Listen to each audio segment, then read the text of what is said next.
DMK facing some setbacks on election morning. Okay, DMK facing setbacks, ladies and gentlemen. Right now, keep a watch only and only on Bengal. As for the numbers of Republic Bangla, 53 and 70. 53 and 70. Bengal की situation इतनी ज्यादा खराब है, ये हमें पता नहीं था या हमें बताया नहीं गया। एक 6 साल की लड़की वो वैनिश होती है बिल्कुल थिन एयर के अंदर और कुछ दिन के बाद उसकी बॉडी मिलती है म्यूटिलेटेड एंड ब्रोकन। मतलब फ्लूइड है सिचुएशन, बट कहीं ना कहीं पिक्चर क्लियर होती हुई दिख रही है। तो स्टार्ट करते हैं बंगाल से सर। अभी तो कई चैनल्स तो 180 190 दिखा रहे हैं, कई चैनल्स 160 170 दिखा रहे हैं। ममता बनर्जी या मोदी जी? देखिए ये तो आपने एग्जिट पोल वाली बात बोल दी, जिसका पैरालाइज हो गई फियर के अंदर और गुस्से में। एक मॉन्स्टर, एक जाहिल जिसका नाम था नाज़िल, वो हाइड कर रहा था शैडोज के अंदर। ये काम करने के बाद उसने इस लड़की को उठाया, उसका टॉर्चर किया और उसकी जिंदगी को खत्म कर दिया, पूरी बॉडी को तोड़ने के बाद। उसके बाद लेकिन उसने एक मिस्टेक भी कर दी। उसको यह भूल गया कि उसके पीछे उसको हंट कर कौन रहा है। वो था आईपीएस अजय पाल शर्मा। चुनाव होंगे, फिर ये साबित करना होगा तो India's grand narrative will be written by Indians. ये बाहर वाले लोग नहीं लिखेंगे, ये डोनाल्ड ट्रंप नहीं लिखेगा, ये US commission for international religious freedom नहीं लिखेगा, ये ग्लोबल हम्बर इंडेक्स बनाने वाले नहीं लिखेंगे। ये इंडिया का प्रेस फ्रीडम में क्या इंडेक्स में हम ऊपर है कि नीचे हैं, ये लोग तय नहीं करेंगे। इंडिया में डेमोक्रेटिक स्लाइडिंग हो रही है, ये लोग नहीं तय करेंगे, ये हम तय करेंगे। ये आज का जो चुनाव पड़ रहा है। जय हिंद साथियों, स्वागत है आप सभी का अपने YouTube चैनल में। दोस्तों, जैसा कि आपको पता है कि पश्चिम बंगाल का चुनाव भारत के लिए काफी इम्पोर्टेंट क्यों है, क्योंकि पश्चिम बंगाल जो है ये हमारे बांग्लादेश से सटे हुए, हमारा जो पश्चिम बंगाल है बांग्लादेश से सटा हुआ बॉर्डर टच करता है और वहां से कितना इलीगल माइग्रेंट्स भारत में आते जाते हैं। 1971 में 80 लाख लोग आ गए, फिर इसके बाद धीरे धीरे कई लाखों लोग आ गए। और जब भारत ने बॉर्डर पे, जहाँ पे बॉर्डरिंग नहीं हो पा रही थी, लाइनिंग नहीं लग पा रही थी, वहाँ जो क्रोकोडाइल छोड़ दिए, सांप छोड़ दिए, उसको लेकर काफी बवाल उठाते हैं। लेकिन दोस्तों, यही लोग भारत में आकर ऐसी गतिविधियों को बढ़ावा देते हैं जो हमारे देश के लिए ठीक नहीं होता। जैसे कि आपने देखा आतंकवादी हमले ज्यादा होने लगे भारत के अंदर, बहुत सारे कनेक्टिविटी पाकिस्तान से मिलने के बाद इंडिया के जो वेस्ट बंगाल की जो इलेक्शन है उस पर पाकिस्तानी काफी नजर है। आपने टीएमसी के एक एमएलए के बारे में सुना होगा, रेपिस्ट ने कितनी सारी वीडियोस बना के अपने प्रोफाइल में रख रखी हैं। तो कहीं ना कहीं दबाव जो है ज्यादा ही इंडिया के अंदर बनता जा रहा है और इस बार शायद सत्ता बदलाव चाहती है। और इस बार कास्ट कई ऐसे जो थिंक टैंकर है वो कह रहे हैं कि वेस्ट बंगाल में माहौल बदलना चाहिए, क्योंकि जो है इसमें बीजेपी गवर्नमेंट अगर आती है तो कहीं ना कहीं बांग्लादेश और पाकिस्तान दोनों के लिए नुकसानदायक रहेगा, क्योंकि वो जो रणनीतियां हैं वो अपने हिसाब से तय करना शुरू करेंगे, जिसके बाद काफी दिक्कतें आने लगेंगी।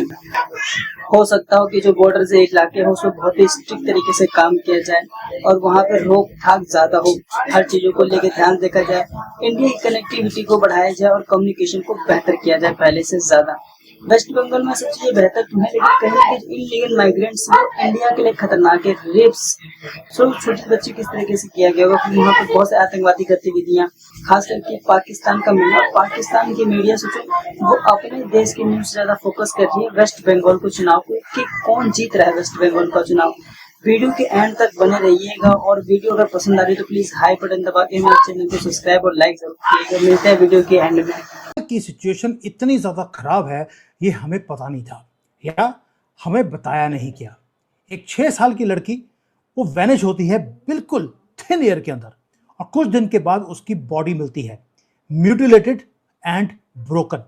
पूरी सिटी पैरालाइज हो गई फियर के अंदर और गुस्से में। एक मॉन्स्टर, एक जाहिल जिसका नाम था नाज़िल, वो हाइड कर रहा था शैडोज के अंदर। ये काम करने के बाद उसने इस लड़की को उठाया, उसका टॉर्चर किया और उसकी जिंदगी को खत्म कर दिया, पूरी बॉडी को तोड़ने के बाद। उसके बाद लेकिन उसने एक मिस्टेक भी कर दी। उसको यह भूल गया कि उसके पीछे उसको हंट कर कौन रहा है। वो था आईपीएस अजय पाल शर्मा, जो कि यूपी के एनकाउंटर एक्सपर्ट भी हैं और सिंघम कहलाए जाते हैं। दोस्तों, वो आदमी इमीडिएटली एक्शन में आया, लोकेशन को लोकेट किया उस बंदे का और वहां पर वेट नहीं किया कि कोई बैकअप आएगा, खुद लीड किया स्ट्राइक टीम को और वहां पे पहुंच गया डेंजर जोन में, जाहिलों के एरिया के अंदर, जहां पे पुलिस जाने से डरती है। उसने सराउंड किया उस क्रिमिनल को और वहां पर नाजिल ने सरेंडर करने से मना कर दिया, तो उसने गोलियां चलानी शुरू करी। जब उसने गोलियां चलाई तो पुलिस ने, सिंघम ने भी ब्लिंक नहीं किया, उसने जवाबी हमले में गोलियां चलाई और उसके बाद नाजिल की टांगों पे गोलियां मारी गई। मुझे इस पे थोड़ी सी इतराज है कि गोली मारनी थी इनके पिछुआ। 4 मई दीदी गई। देखिए, ये आज के जो चुनाव परिणाम आए हैं, उससे सबसे बड़ी बात यह है कि 1 फरवरी 1986 को अयोध्या में बाबरी मस्जिद का ताला खुला और 5 अगस्त 2019 को राम मंदिर का शिलान्यास हुआ और 22 जनवरी 2024 को मंदिर का उद्घाटन हुआ और नवंबर 2025 में वहां पे ध्वजारोहण भी हो गया। यानी भारत की जो हमेशा की पीड़ा थी कि इंडिया ग्रैंड नैरेटिव हम खुद लिखेंगे, अपनी कहानी हम लिखेंगे, हमारी कहानी लॉर्ड माउंटबेटन और लॉर्ड कर्जन नहीं लिखेंगे, हमारी कहानी लंदन में नहीं लिखी जाएगी जो अब तक चल रहा था। तो फरवरी 86 में ताला खुलने के बाद मई 2014 में जब मोदी की सरकार बनी, तब बहुत ही कंसर्टेड और बहुत ही ऑर्गेनाइज तरीके से भारत की कहानी भारतीयों द्वारा लिखे जाने का अनुष्ठान प्रारंभ हुआ और आज जो चुनाव परिणाम आ रहे हैं, ये उस दिशा में एक बहुत महत्वपूर्ण माइलस्टोन है। India has emerged on its own और ये हमको आज भी हर दूसरे साल, तीसरे साल सिद्ध करना पड़ता है, हर लोकसभा चुनाव में सिद्ध करना पड़ता है। अगले वर्ष 5 विधानसभा चुनाव में होंगे तो बीजेपी को फिर ये सिद्ध करना पड़ेगा। 2028 में फिर 5 राज्यों में चुनाव होंगे, राजस्थान, मध्य प्रदेश, छत्तीसगढ़, हिमाचल एंड कर्नाटका। फिर ये सिद्ध करना होगा। अप्रैल मई 29 में फिर लोकसभा चुनाव होंगे, फिर ये साबित करना होगा। तो India grand narrative will be written by Indians. ये बाहर वाले लोग नहीं लिखेंगे, ये डोनाल्ड ट्रंप नहीं लिखेगा, ये US commission for international religious freedom नहीं लिखेगा, ये ग्लोबल हम्बर इंडेक्स बनाने वाले नहीं लिखेंगे, ये इंडिया का प्रेस फ्रीडम में क्या इंडेक्स में हम ऊपर। तो दोस्तों, अब तक तो आपको समझ में आ गया होगा किस प्रकार से वेस्ट बंगाल का चुनाव दुनिया के लिए इम्पोर्टेंट हो जा रहा है, क्योंकि कहीं ना कहीं ऐसी बढ़त समझ में आ रही है कि इस इलेक्शन में बीजेपी अच्छे मार्जिन के वोट से जीतेगी।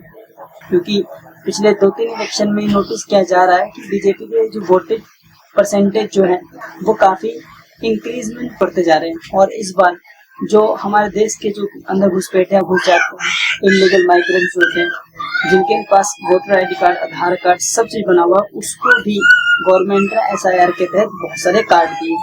हो सकते हैं जो बांग्लादेशी भारत में आ चुके हैं या पाकिस्तानी जो वेस्ट बंगाल के इलेक्शन में अपना कुछ न कुछ बिजली गतिविधियों की वजह से काम कर रहे थे, उस पर रोकथाम होगा और बड़े स्तर पे होगा, क्योंकि इसे काट जारी है। और हो सकता है इसमें इलेक्शन में 50 लाख सुपर नाम कटे, तो कहीं ना कहीं एंड तक तो फर्क पड़ेगा ही पड़ेगा कि बीजेपी गवर्नमेंट को फायदा होता है या नहीं, तो आज शाम तक क्लियर हो जाएगा। लेकिन इस इलेक्शन में पाकिस्तान का आंख लगा के देखना कि वेस्ट बंगाल में किस सरकार बन रही है, और मैं समझ सकता हूँ कि TMC को ये सपोर्ट कर रहे हैं, जो कहीं ना कहीं इंटरनेशनल लेवल पे देखा जाए तो देश तोड़ने की रणनीति जैसे बराबर है।